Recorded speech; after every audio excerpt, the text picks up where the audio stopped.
Jadi saya teringat kemarin ada sempat seseorang tuh cerita, Mbak, saya itu kalau mau dibilang sudah punya segalanya. Materi ada, rumah sudah punya, kendaraan punya, tanah ada, semua punya. Tapi saya masih merasa ada sesuatu yang hilang gitu, ada sesuatu yang kurang. Sampai dia membeli hutan lindung di Pugar, terus jadi kayak maksud tempat untuk menyepi gitu. Dan mengajak ya rekan-rekannya apa segala macam. Itu pun tidak menemukan apa yang menjadi entah itu tujuan atau kedamaian. Nanti saya mau belajar filsafat lagi, padahal sudah ini filsafat aja kali mungkin menemukan jawabannya. Nah tadi dengan sempat kita bicarakan juga banyak orang yang tidak tahu tujuan. Memangnya sesusah itu untuk menentukan tujuan? Maksudnya misalkan kita mendefinisikan aja ya, entah itu orang-orang tuh maunya tujuannya bahagia atau apa ya, sederhananya mau materi atau apa gitu, atau memang tujuan hidup itu bisa sesuatu yang susah untuk ditentukan gitu, atau gimana ya? Nah sekarang kalau waktu itu satu kontinuitas, tadi kita kembali pada Klaten, Solo, Jogja, ya. Kalau ini satu kontinuitas, ya. Sekarang tujuan kita dimanapun, kalau kita menganggap itu sebagai satu lingkaran, bagian dari lingkaran. Entah tujuan kita Klaten, entah Solo, entah Jogja, sebetulnya bagian dari lingkaran itu. Jadi sebetulnya mobil, tanah, hutan lindung, semua itu bagian dari lingkaran itu. Jadi mau cari apa yuk? Ini kita bicara filsafat kan, bingung kan? Dia kan lebih bingung lagi kalau dia bicara filsafat. Nggak ada jawaban. Filsafat tidak memberikan jawaban, dia memberikan harapan, dan dia bisa memberikan ketenangan batin, sedikit, sementara, bahwa saya ngerti, cuma suatu ilusi bahwa saya mengerti.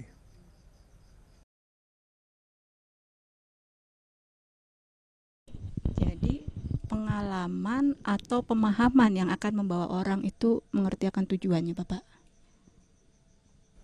Ini kan menurut saya ada tujuan kan, Indonesia. Kalau tujuannya nggak ada. Kalau orang lagi jalan-jalan tujuannya apa? Jalan-jalan. Guruji, but arti kalau pakai analogi dark circle, tujuan kita itu one position in the circle atau circle itu sendiri? Exactly, this is the question.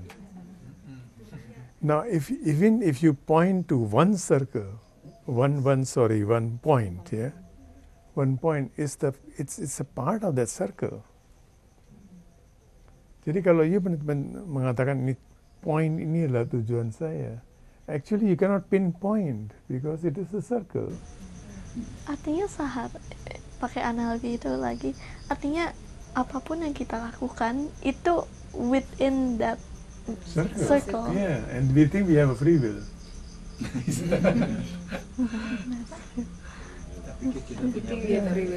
Padahal Klaten tuh gak akan ada kalau nggak ada Jogja Solo.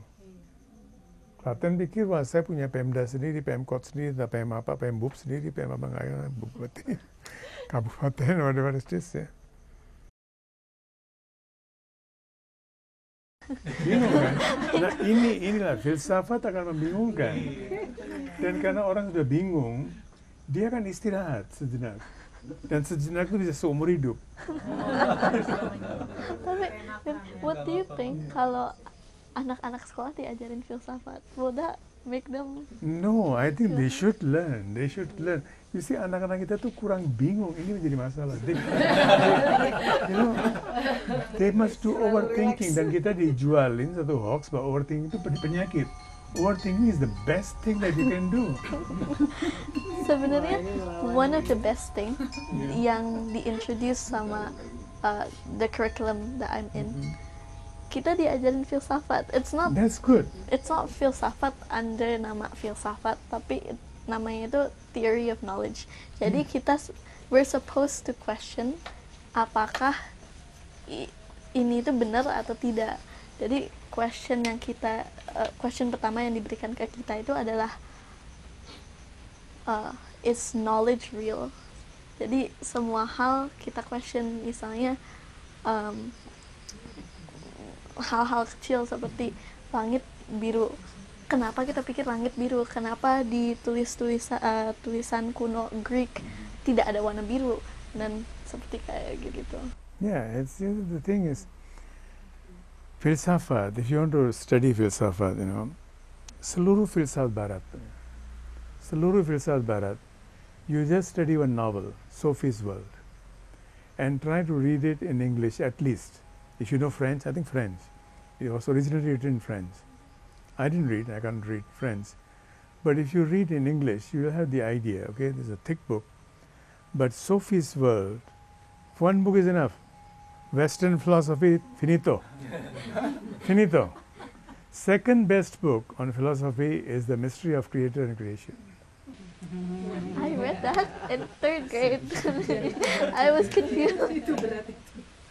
So that and Sophie's World, these two books end, filsafat ka end. The Mystery of Creator Creation is Eastern philosophy plus Western plus what is to come. Artinya satu paket. Satu paket, yeah. So for next 100 years, I think this book will be still readable for at least 100 years. After that, somebody else, you write another book.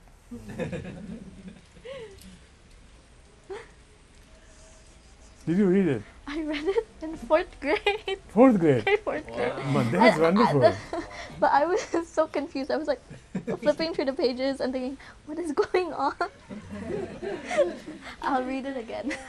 You read it again. I'll read it. But you read Sophie's World also. Sophie's World is a very important book, yeah. Actually, I was inspired to write this Mystery of Creator Creation after reading Sophie's World. And then I thought that Sophie's World is not supplying all the answers. Because di belakang ketika dia bicara tentang Eastern philosophy, itu cuma berapa halaman aja. Setelah itu dia udah nggak bisa masuk lagi ke Eastern philosophy. So I tried to start from there. There was supposed to be a second part of Mystery of Creator Creation, but that didn't happen. So I hope somebody will take up my stuff and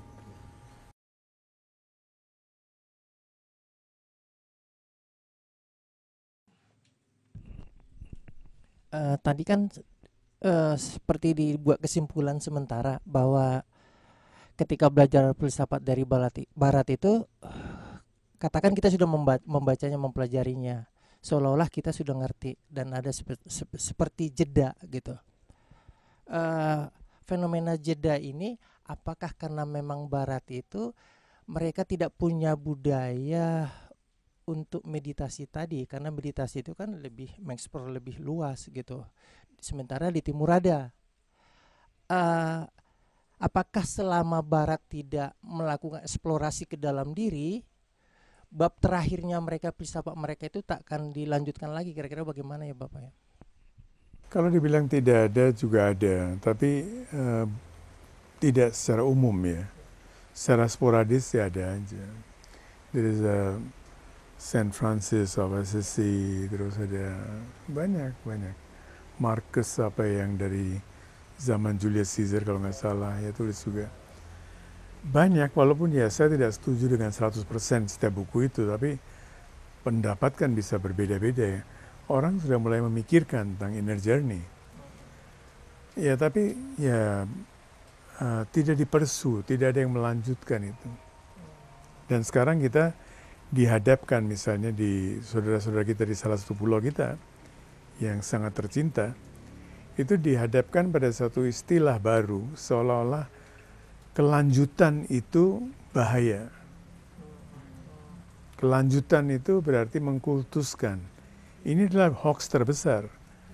Orang yang maunya status quo, dia akan sangat-sangat takut dengan menghadapi kelanjutan atau perubahan. Jadi selalu di Padang kan pernah juga ada kan kaum tua dan kaum muda, ya kan? Waktu sebelum mereka ada itu semuanya oke-oke. Begitu kaum muda ini datang dari luar, terjadi masalah. Nah di pulau kita yang sekarang sedang menghadapi itu masalahnya sama persis seperti itu.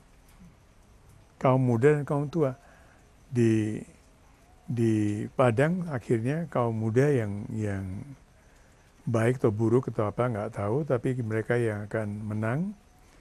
Di pulau kita ini sekarang, salah satu pulau kita, justru kaum tua yang menang sampai sekarang ini. Dan mereka anti perubahan.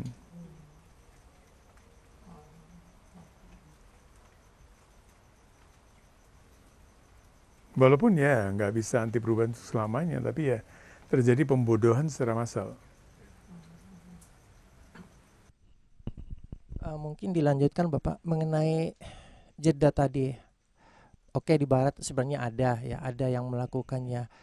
Tapi perbedaan yang utama itu adalah di timur itu kan ada membahas tentang budi gitu. Saya kira itu kan bisa enter point-nya gitu, bahwa ketika para guru-guru di timur bicara bahwa ada budi, kan itu yang bisa melampaui main gitu. Tapi masalahnya di situ, David, masalahnya persis itu. Kalau kita bicara budi, kita bicara dialog. Kita bicara tentang interaksi. Barat memutuskan itu. Mereka tidak mau berinteraksi, tidak mau berdialog. Walaupun Plato mengatakan republik atau dialog. Tapi Barat tidak mengambil itu. Barat lebih bagus, merasa lebih bagus menerima status quo. Setelah ini udah nggak ada lagi, ini yang terakhir, ini yang nggak ada lagi, pokoknya this is it. Yang lain itu semuanya salah. Dan di pulau kita juga sekarang begitu, ini yang bagus, terbaik, udah kita lukisannya udah selesai. Kamu jangan mengganggu lukisan saya lagi.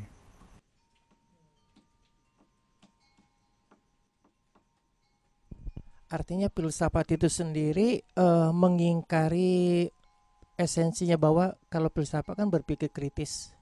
Iya, itu Kan ada diingkari. ujungnya Pak, berpikir kritis itu kan ada ujungnya gitu. Betul, betul. Berpikir kritis sebetulnya nggak ada uji philo kan. Cinta kan, Sophia, wisdom. Wisdom itu berkembang terus. Nggak bisa berakhir. Apa yang saya anggap wisdom hari ini mungkin besok sudah bukan wisdom lagi. Itu mungkin hal yang berbeda.